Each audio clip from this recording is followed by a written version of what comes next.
Toi aussi, t'aimerais manger plus sans prendre de gras. Pour cela, il faut que tu t'intéresses à ton métabolisme et faire en sorte qu'il soit plus élevé.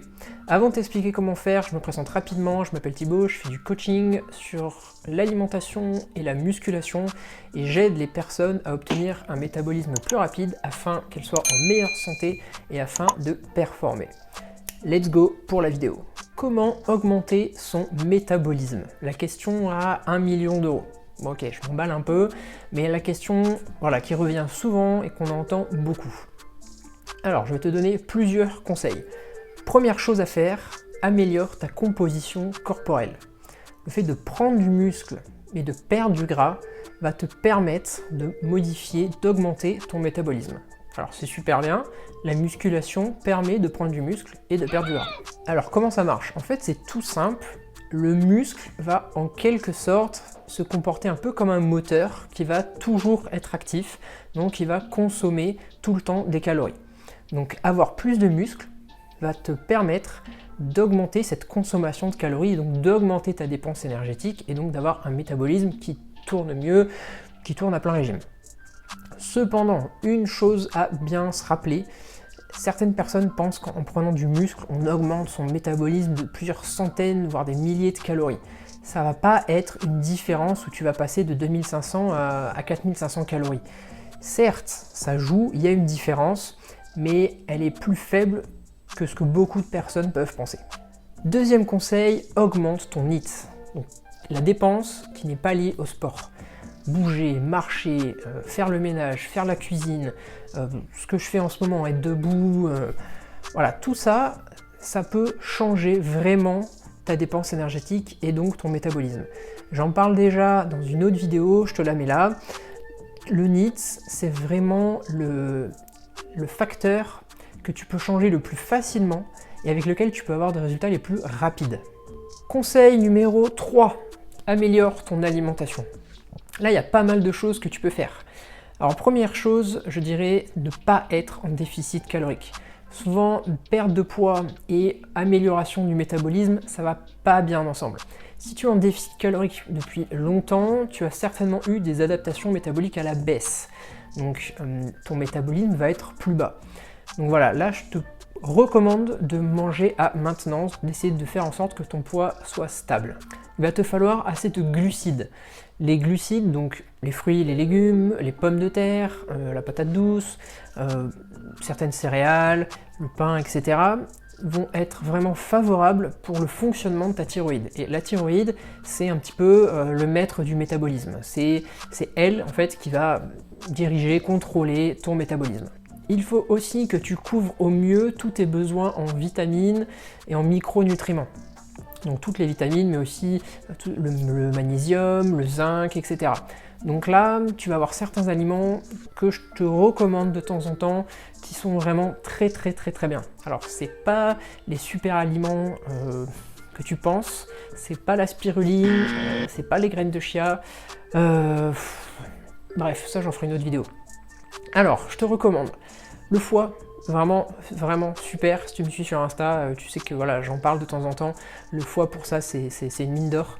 T'as les huîtres aussi, pour le zinc notamment, super. Pour l'iode, il faut vraiment que tu achètes du sel iodé. Il faut que tu regardes sur ton sel, c'est écrit en tout petit, en bas, il faut que ton sel soit iodé. Comme ça, tes apports en iode, tu seras bien. Je te conseille aussi de prendre du poisson gras comme le maquereau, le saumon, pour les oméga 3. Il faut vraiment que tu aies du magnésium aussi, les épinards peuvent être bien, cuits c'est mieux. La pomme de terre, c'est un très bon aliment aussi et super pour ta satiété. Je te recommande aussi d'avoir des œufs dans ton alimentation, par contre des œufs vraiment de qualité. Voilà, donc c'est juste quelques pistes, quelques conseils. C'est pas un aliment en particulier qui va booster ton métabolisme et l'envoyer au sommet, ça n'existe pas. Mais c'est voilà, faire des petits changements autour des protéines, des glucides, de ta micronutrition, des vitamines, qui vont pouvoir tout simplement soutenir le fonctionnement global de ton corps, te permettre d'être en meilleure santé et d'avoir un meilleur système immunitaire, un meilleur système hormonal, et d'aller mieux et donc d'avoir un métabolisme plus performant. Quatrième conseil, la lumière. Alors là, ici, c'est un tout petit peu plus technique, mais je vais essayer de rester simple. Il faut que tu essaies de t'exposer à la lumière du soleil ou à la lumière rouge. Le problème en fait, dans notre société actuelle, on va dire, c'est qu'on est de plus en plus exposé à la lumière bleue, donc les néons, nos téléphones, nos écrans, les ordinateurs, etc. Et on est de moins en moins exposé à la lumière du soleil. On travaille très souvent en intérieur, toutes nos activités généralement se font en intérieur, on voit beaucoup moins la lumière du soleil. Donc en fait il va nous manquer une partie du spectre lumineux. Alors ce déséquilibre qu'il y a, donc surtout entre lumière rouge et lumière bleue, il va entraîner plusieurs choses, donc une potentielle résistance à l'insuline, un potentiel ralentissement du métabolisme, tu peux avoir un dérèglement du rythme circadien, c'est-à-dire ton rythme un peu de vie, de sommeil, d'endormissement, etc. et une potentielle prise de poids plus facile. Tous ces phénomènes-là, en fait, ils sont liés à une enzyme, la cytochrome C-oxydase, ouais, c'est ça, qui va jouer dans la respiration cellulaire. Et pour faire simple, la lumière va influencer sur cette enzyme et cela peut créer les dérèglements dont j'ai parlé avant, prise de poids, problème sur le métabolisme, etc. Ce qu'il faut que tu retiennes, c'est que la lumière du soleil est vraiment bénéfique pour ta santé et que tu es sûrement trop exposé à la lumière bleue. Si tu ne peux pas vraiment t'exposer à la lumière rouge, ça dépend en fonction de ton travail, du temps que tu as, des saisons aussi, l'hiver c'est compliqué, tu peux investir dans un dispositif de lumière rouge. Personnellement j'en ai un, je l'ai déjà montré plusieurs fois en story sur Instagram. D'ailleurs si tu veux me suivre, tac, c'est ici. Et là c'est tout simple, en fait il suffit de l'appliquer à quelques centimètres de ta thyroïde pour avoir des effets à long terme sur le métabolisme. 5e conseil pour avoir un meilleur métabolisme, le stress. Évite d'avoir trop de stress dans ta vie de façon générale. Le stress, ça peut être quelque chose de positif, mais il faut que ça soit de courte durée et que tu puisses récupérer. En fait, les périodes de stress demandent une période d'adaptation et de récupération. Si tu es sous un stress permanent et assez important, donc que ce soit au travail, tu as des problèmes de famille, dans ton couple, des problèmes financiers, enfin bref, c'est la cata. En plus, tu fais énormément de sport, parce que le sport est aussi un stress, mine de rien. Donc tu fais beaucoup de sport, beaucoup d'activités. Ton corps, il est soumis à trop de stress et ça peut avoir des répercussions sur ton métabolisme. Donc en gros, pour les 2 derniers conseils, tu vas à la plage et tu chill un peu et t'es good. C'est plutôt cool, non? Un peu plus de conseils sur le sommeil, le stress, ton mode de vie, la récupération. J'ai créé un e-book avec une partie sur ces thématiques-là, avec aussi une partie nutrition et entraînement. Il est dispo en description, tu peux le télécharger, il est gratuit.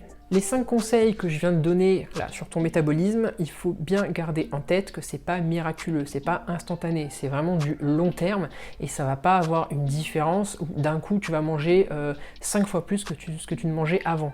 C'est vraiment des petits pas en avant sur vraiment un long terme qui vont faire une différence. Si cette vidéo t'a plu et que tu as appris des choses, pense à mettre un petit like, ça fait plaisir. En tout cas, je te remercie pour le temps que tu as pris et pour ton écoute et je te dis à la prochaine. Ciao ciao.